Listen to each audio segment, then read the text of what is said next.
नमस्कार दोस्तों, self study वाला पे आप सभी का स्वागत है। हम कर रहे हैं यूपीपीसीएस मेंस के लिए यूपी स्पेशल का कंप्लीट कोर्स और आज हमारी ये यूपीपीसीएस जीएस 6 पेपर की 15th क्लास है।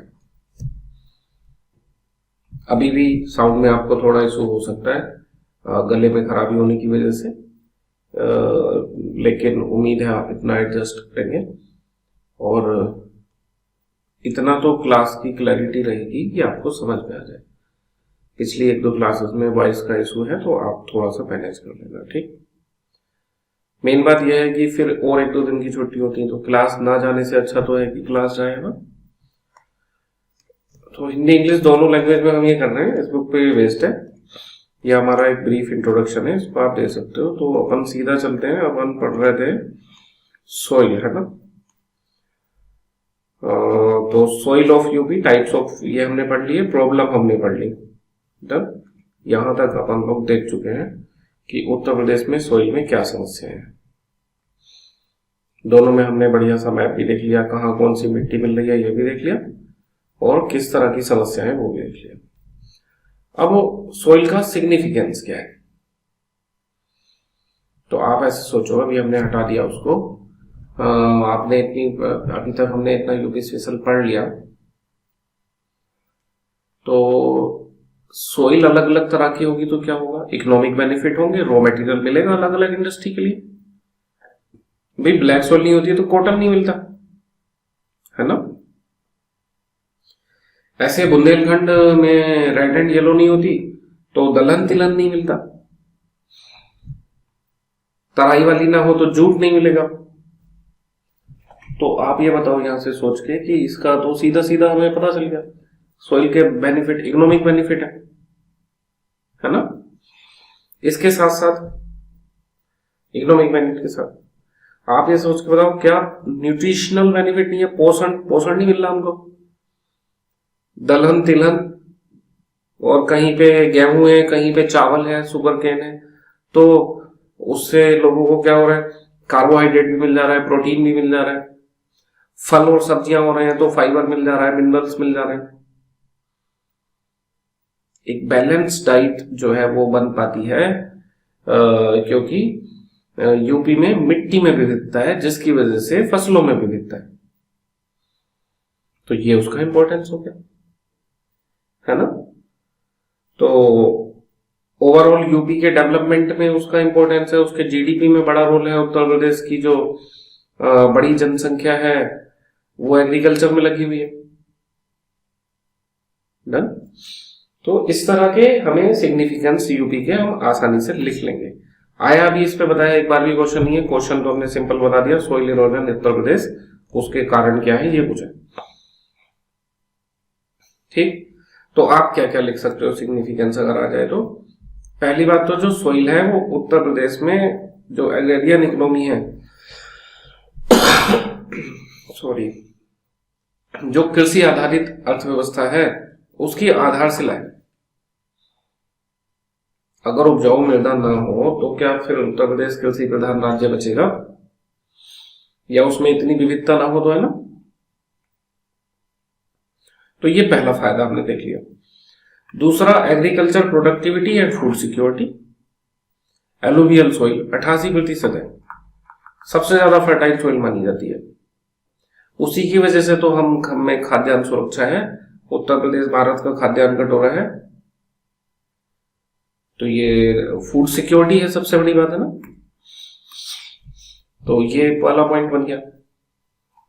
बहुत शॉर्ट में लिखना है तो इनको तो आप फिर रीड ही कर लेना। दूसरा, कई तरह की सोइल है, क्रॉप है, तो न्यूट्रिशनल सिक्योरिटी भी है। फूड सिक्योरिटी तो है ही है, भरपेट भोजन मिल जा रहा है ना। दूसरा न्यूट्रिशनल सिक्योरिटी है, पोषण युक्त भोजन भी मिल पा रहा है। एलुवियल सोइल है, उससे व्हीट, राइस, शुगर केन ये मिल गया। एंड सैंडी लोम सोइल है, तराई वाले इलाके में कुछ, वहां से पोटैटो, मेज, मस्टर्ड मिल गया। बिंदियन वाले से कोरस ग्रेन ऑयल सीड मिल गया। बिंदियन वाले में वेजिटेबल्स भी मिल गई। ठीक। जो तिलहन वाली फसल है उससे क्या मिल जाएगा आपको, अब ये एक्स्ट्रा बता रहे हैं, बायोलॉजी का पॉइंट ऑफ व्यू है वैसे, इसमें फैट मिल जाता है उससे। जो दलहन है उससे क्या मिल जाता है, प्रोटीन मिल जाता है ना। चावल गेहूं से क्या मिल गया, कार्बोहाइड्रेट मिल गया। एंड फ्रूट्स वेजिटेबल से क्या मिल गया, कुछ फाइबर वगैरह ये मिल गया है ना, सलाद वगैरह ये सब खाने से। तो बैलेंस डाइट मिल जाती है। आप चाहो तो इनको यहाँ कहीं पे मेंशन कर सकते हो, वरना ये तो थोड़ा बायोलॉजी वाला एंगल हो गया ज्योग्राफी में फिर, है ना। तो खाली बैलेंस डाइट लिख के भी छोड़ सकते हो। एक ये भी अच्छा पॉइंट है कि crop diversity ensure dietary diversity, culture के हिसाब से अच्छा पॉइंट है ना। यहाँ क्या देखो, पल्सेस, कोर्स, ग्रेन, वेजिटेबल्स, एक बैलेंस डाइट जो है इनसे मिल पाती है। And role in economic and rural development, भाई जो पूरे की पूरी इकोनॉमी जो है वो ग्रामीण अर्थव्यवस्था इस पे बेस्ड है ना। तो चूंकि वो कृषि पे आधारित है, कृषि मृदा पे आधारित है, तो उसका मतलब मृदा का उसमें रोल है। डन। और सॉइल वेस्ट अलग से भी इंडस्ट्री चल रही है, जैसे ये बताया कि ईट भट्टे टाइप से ना। इकोलॉजिकल इंपॉर्टेंस है, मिट्टी के सहारे ही तो पानी नीचे परकोलेट हो रहा है, तो ये जो हाइड्रोलॉजिकल साइकिल है उसमें भी हेल्पफुल है।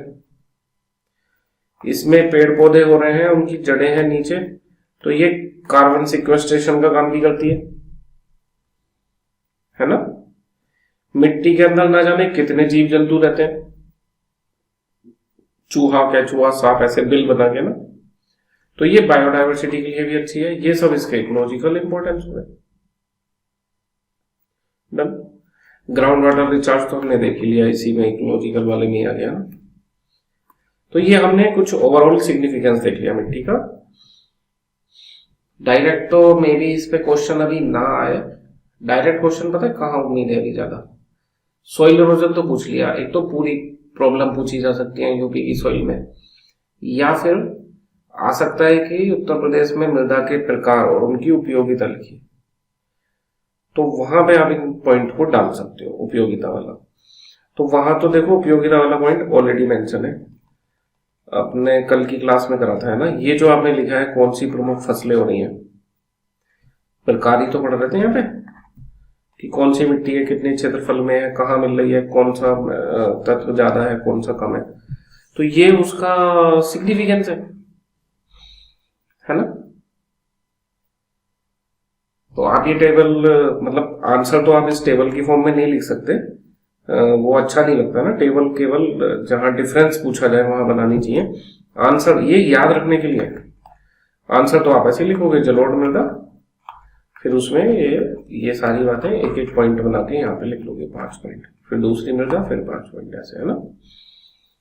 एक दो एक्स्ट्रा भी बता दी थी उस समय क्या लिखना है। तो हमने महत्व देख लिया मृदा का, है ना। अगला टॉपिक क्या है, देखो मान लो ये क्वेश्चन ही आ जाए पूरा कि उत्तर प्रदेश में मृदा संरक्षण की आवश्यकता बताइए, write the needs of soil conservation in Uttar Pradesh. तो आप खुद से सोच के बताओ, यहां पे मत पढ़ो, एक मिनट। किसी चीज को आप किस चीज को सुरक्षित रखोगे, आप किसी चीज को प्रोटेक्ट करोगे तो क्यों करोगे? दो ही कारण हो सकते हैं प्रोटेक्ट करने के ना। पहला कारण, वो चीज आपके लिए कुछ लाभकारी हो। घर में कूड़ा कचरा है, वेस्ट है, उसे थोड़ा ना आदमी बचा के सुरक्षित करके रखेगा कि ये खराब ना हो जाए, इसमें कुछ ऐसा उपाय करो, है ना। जो यूजफुल चीज है उसी को हम प्रोटेक्ट करते हैं, कंजर्व करते हैं, ठीक। कंजर्वेशन, संरक्षण, प्रोटेक्शन, उन्हीं चीजों का तो करेंगे। दूसरा, उसको खतरा होना चाहिए। जिसको खतरा ही नहीं किसी चीज से, उसकी क्या सुरक्षा करनी। तो अगर ये क्वेश्चन आ जाए कि उत्तर प्रदेश में मृदा संरक्षण की नीड बताओ, तो यहां से आपको हिंट पता चल गया। दो बातें लिखनी है। Number one significance of soil in UP, कि उसकी बड़ी उपयोगिता है। अगर सॉइल नहीं होगी तो उत्तर प्रदेश की अर्थव्यवस्था कैसे चलेगी। जीडीपी में अच्छा खासा उसका योगदान है, मे बी शायद 28% समथिंग। अभी पढ़ेंगे इकोनॉमिक्स में तो वहां क्लियर हो जाएगा। 70% से आबादी ज्यादा उसमें लगी हुई है ना। ग्रामीण अर्थव्यवस्था की रीढ़ है वो। तो बोले भाई इसको बचाना बहुत जरूरी है। तो पहले तो हम सिग्निफिकेंस करके, उसमें सिग्निफिकेंस हमने पढ़ लिया अभी, उसमें 7-8 पॉइंट बना दिए। दूसरा कहेंगे कि उत्तर प्रदेश में मृदा का क्षरण हो रहा है, सोइल डिग्रेडेशन, और उसकी मृदा की चुनौतियां लिखेंगे कि कहीं पे सोइल इरोजन हो रहा है, कहीं वाटर लॉगिंग हो रही है, कहीं पे सैलिनिटी बढ़ जा रही है, कहीं पे फर्टिलिटी कम हो जा रही है। तो हमें इसका संरक्षण करना जरूरी है। लास्ट में कंक्लूजन आ जाएगा कि इसकी उपयोगिता को देखते हुए और इस पे खतरों को देखते हुए इसको बचाना जरूरी है। समझ गए ना। तो इसमें से कौन सी चीज नहीं आती आपको, ये तो दोनों पढ़ ली हमने, कल की क्लास में हमने ये पढ़ लिया प्रॉब्लम ऑफ सोइल इन उत्तर प्रदेश, और आज ये पढ़ लिया सिग्निफिकेंस। तो अगर ये क्वेश्चन आया तो ये क्वेश्चन फिर आप इन दोनों से मिला के कर दोगे। डन। ठीक। अगला, सोइल कंजर्वेशन के उत्तर प्रदेश में सरकार ने क्या प्रयास करे, खासकर यूपी सरकार के प्रयास पूछ रहे हैं। पर हम पढ़ ऐसे रहे हैं कि सेंट्रल गवर्नमेंट के भी पढ़ रहे हैं, यूपी के भी पढ़ रहे हैं, और खाली यूपी के पूछेगा तो यूपी वाले में लास्ट में कंक्लूजन में इस तरह से आप चाहो तो लिख सकते हो कि यूपी सरकार के अलावा केंद्र सरकार की भी कोई 1-2 योजना का नाम लिख के कि ये योजनाएं महत्वपूर्ण है ना।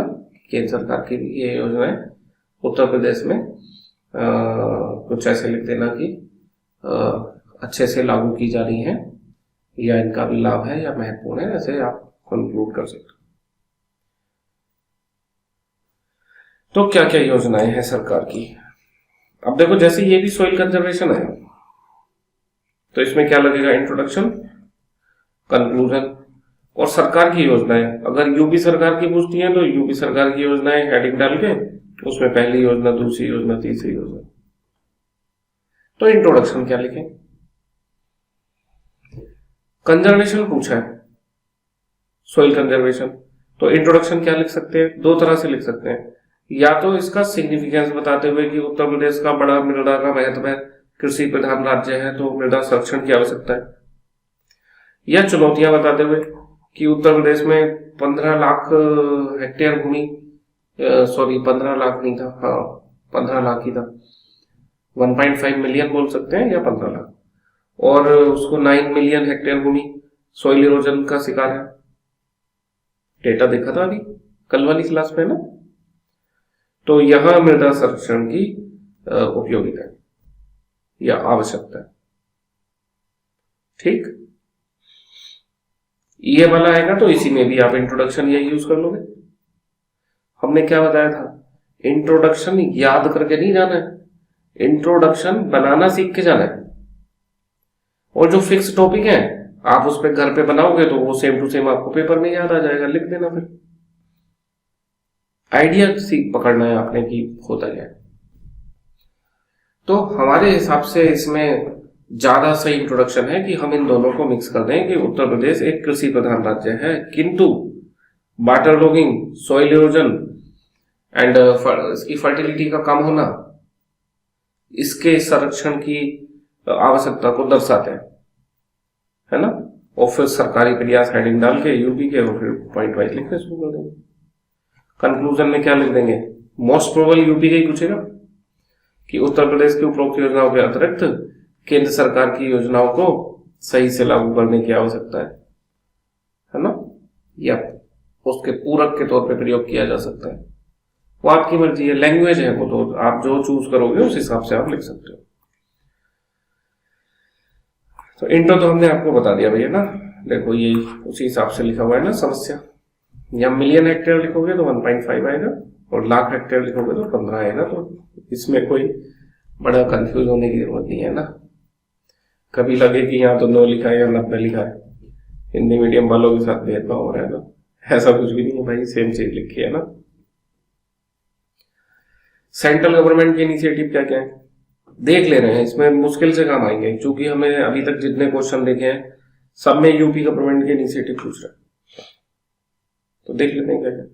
पहला, water conservation programme under department of land resources. इसके अंदर घटक क्या है, देखो ये काम का है, integrated water set management programme. Water set management पता है कैसे होता है? ये नदी है, इसका जो इलाके का पानी इसमें जाता है, वहां कुछ पेड़ वगैरह लगा देते हैं जिससे कि सोइल का इरोजन ना हो, क्योंकि अगर वो सोइल इरोड होती तो यहाँ पे आके इस नदी की जो घाटी है उसको भर देती, वाटर ओवरफ्लो हो जाता, बाढ़ आ जाती। तो बताना क्या इसमें मृदा संरक्षण नहीं हो रहा?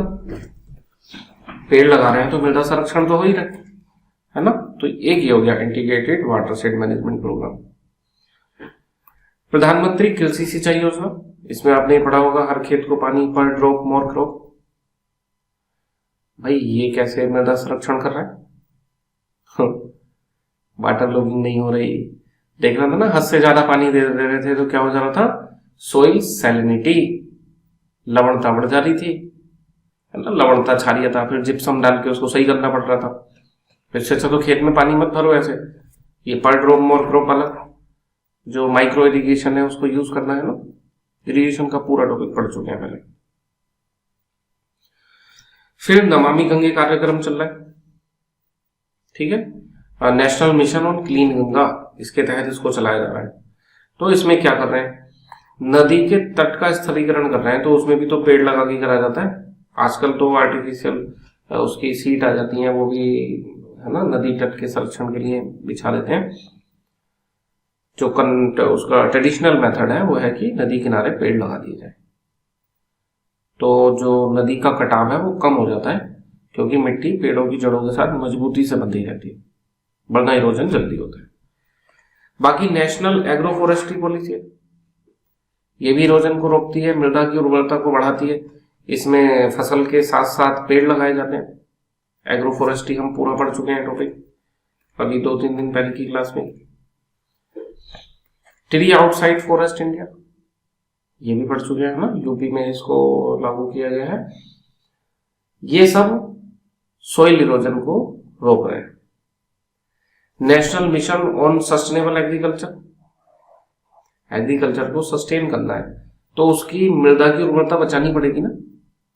तो इसके तहत सरकार क्या क्या कर रही है, सोइल हेल्थ कार्ड इशू कर रही है ना, कि भाई पहले मिट्टी की जांच करा लो, देख लो उसमें, ऐसा नहीं है कि यूरिया डाले जा रहे हो सकता है फिर नाइट्रोजन कम की जगह ज्यादा हो जाए।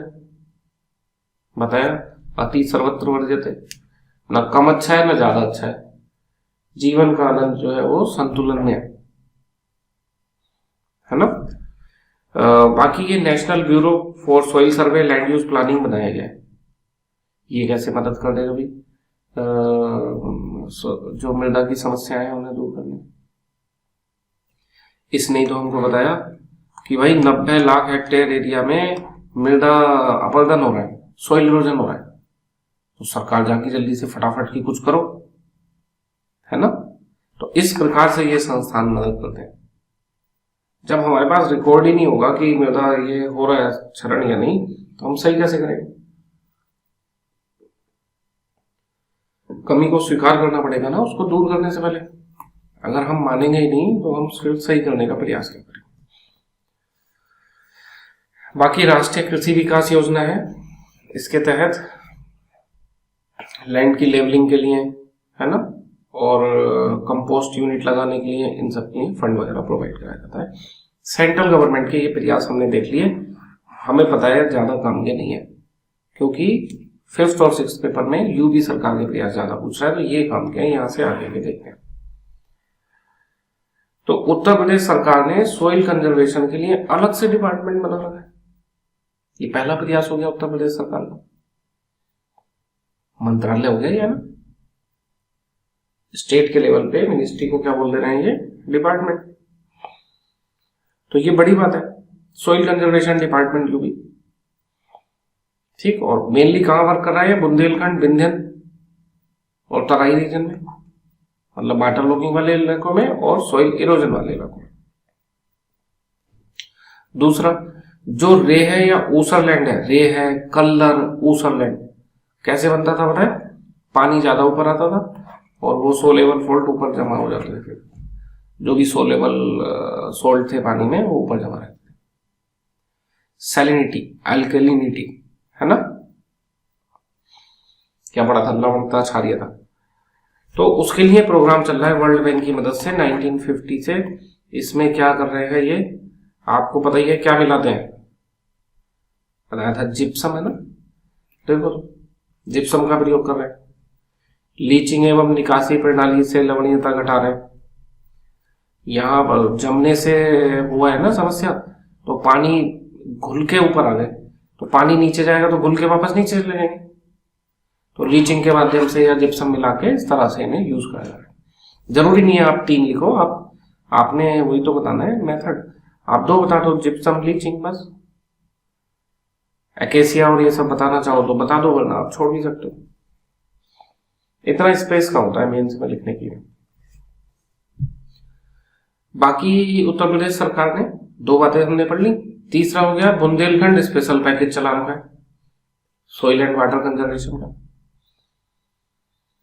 ये देख चुके हैं हम स्पेशल पैकेज ऐसे है ना। इसमें कॉन्टूर बंडिंग की जा रही है, नाला प्लगिंग, चेक डैम बनाए जा रहे हैं, एग्रो फॉरेस्ट्री को बढ़ावा दिया जा रहा है। इसमें तो मतलब ये मल्टी डायमेंशनल है, इसमें काफी काम किए जा रहे हैं। इरिगेशन में भी हमने पढ़ा था, ड्राउट में भी, सब जगह ये अपना आता है ना।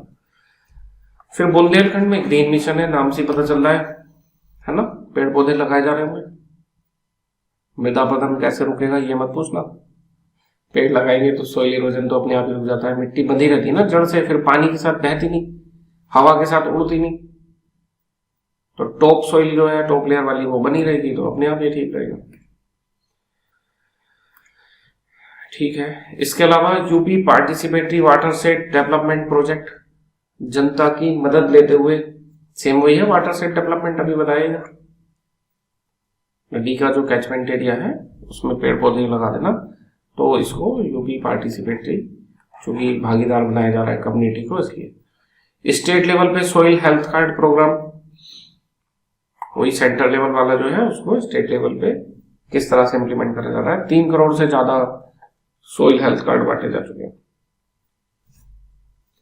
तो ये कैसे रोक देगा मृदा का निम्नीकरण या इरोजन। निम्नीकरण एक बड़ी चीज है, मृदा सोइल डिग्रेडेशन, उसमें सब आ जाता है, और उसका एक टाइप है सोइल इरोजन की, टॉप लेयर का हट जाना सोइल इरोजन, बाकी फर्टिलिटी कम हो जाना वो सोइल इरोजन तो नहीं है, वो फिर क्या है, सोइल डिग्रेडेशन है। तो इसमें आप कंफ्यूज मत होना। तो फर्टिलाइजर वगैरह का यूज जो है वो बैलेंस रहता है। बाकी यूपी की भी एग्रो फॉरेस्ट्री पॉलिसी है, पेड़ लगाएंगे तो मृदा अपरदन और ये सब अपने आप रुक जाएगा। तो हमने केंद्र सरकार राज्य सरकार के प्रयास देख लिए, लगभग 6-7 प्रयास राज्य सरकार के और केंद्र सरकार के। क्या इनका कुछ फायदा भी हो रहा है, अचीवमेंट है कुछ, कह रहे हैं हाँ। लगभग 10 lakh hectare of degraded land treated under various central state scheme, केंद्र और राज्य की योजनाएं मिला के अब तक 10 लाख हेक्टेयर सही कर चुके हैं। 90 लाख हेक्टेयर उसमें खराब था, 15 लाख हेक्टेयर उसमें खराब था, तो सोचो 10 लाख हेक्टेयर और भी खराब था, वो तो हमने सही कर लिया, तो अचीवमेंट तो अच्छा है ना। जब 10 कर लिया तो वो 90 और 15 मिला के जो 105 है, धीरे धीरे करके उसको भी कर लेंगे। रायबरेली, उन्नाव, फतेहपुर, इनके इलाकों में जो एल्केलिनिटी बढ़ी थी उसका रिक्लुमिनेशन हो गया, यानी कि उसको भी सही करा जा चुका है।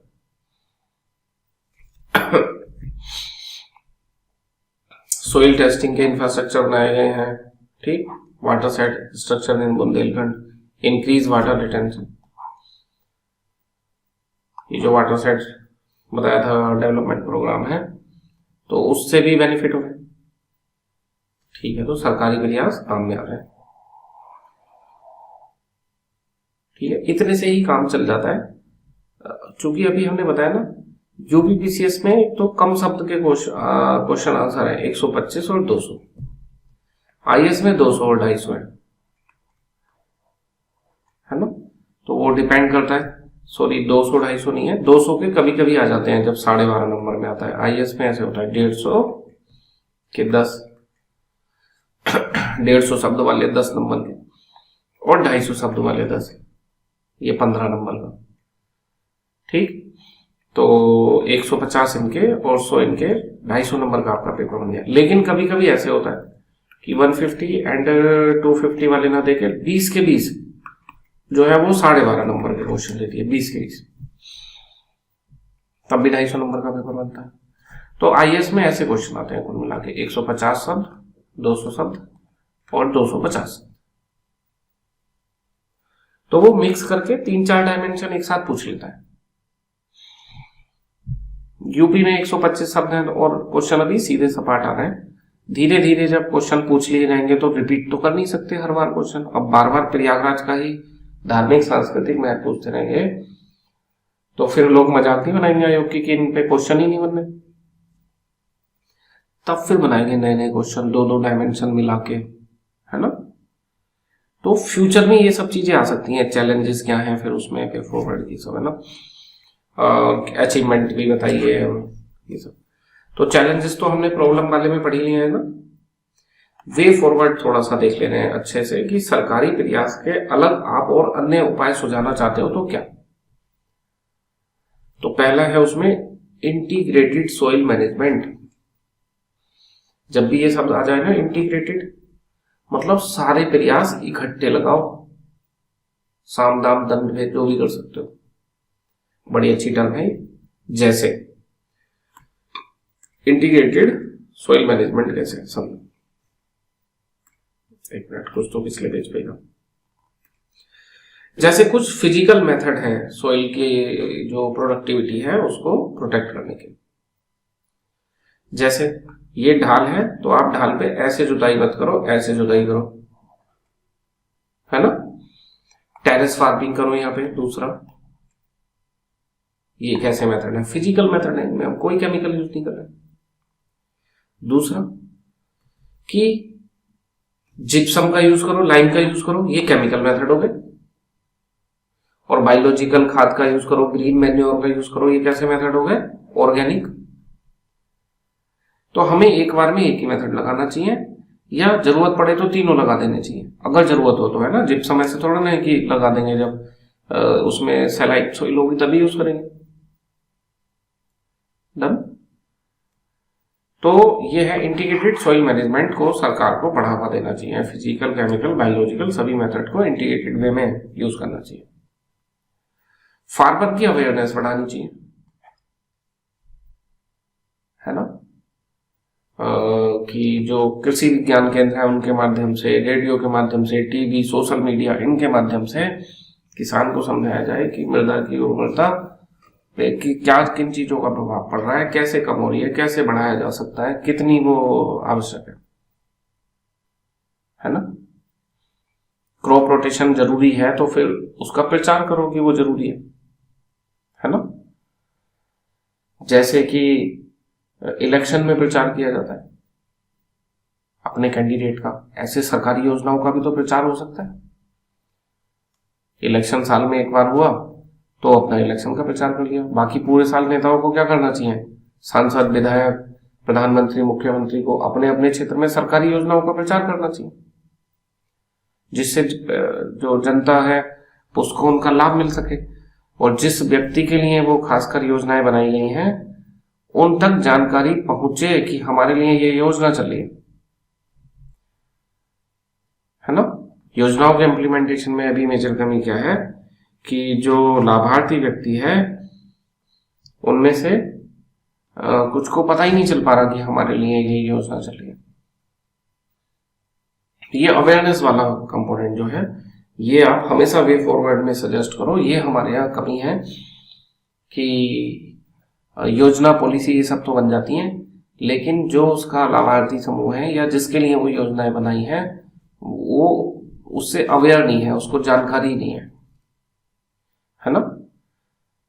तो farmer awareness and capacity building. Way forward इतना बड़ा नहीं होता कभी भी, है ना, कि उसमें आपने 10 पॉइंट लिख दिए। वे फॉरवर्ड में आप 4-5 पॉइंट छोटे छोटे से इतने बताते हो।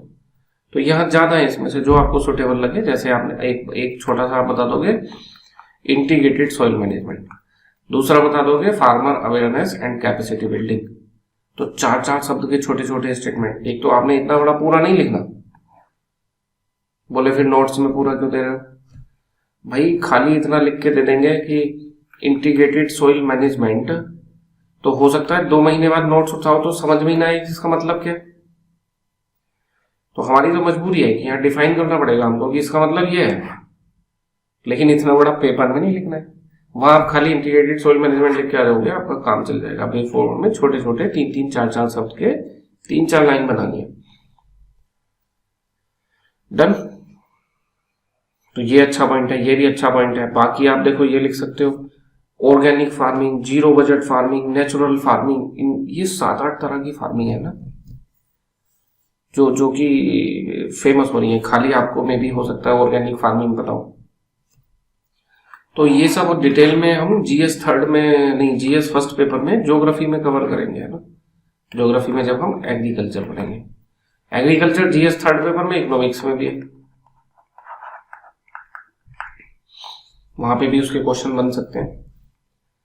खासकर जो after harvest, storage, transportation and sale वाला और स्टोरेज, ये सारी चीजें है ना वहां।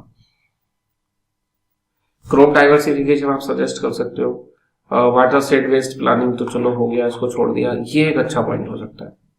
ऐसे आपने घर में 4 चूज कर लिए पहले कि मैं एक लिख के आऊंगा इंटीग्रेटेड सॉइल मैनेजमेंट, दूसरा लिखूंगा farmer awareness and capacity building, तीसरा लिखूंगा कन्वर्जेंस ऑफ स्कीम, केंद्र सरकार की अलग योजना, राज्य की अलग योजना, और उसी सेम काम की केंद्र सरकार की 4 योजनाएं, राज्य सरकार की 3 योजनाएं। ओवरलैपिंग हो रही है ना,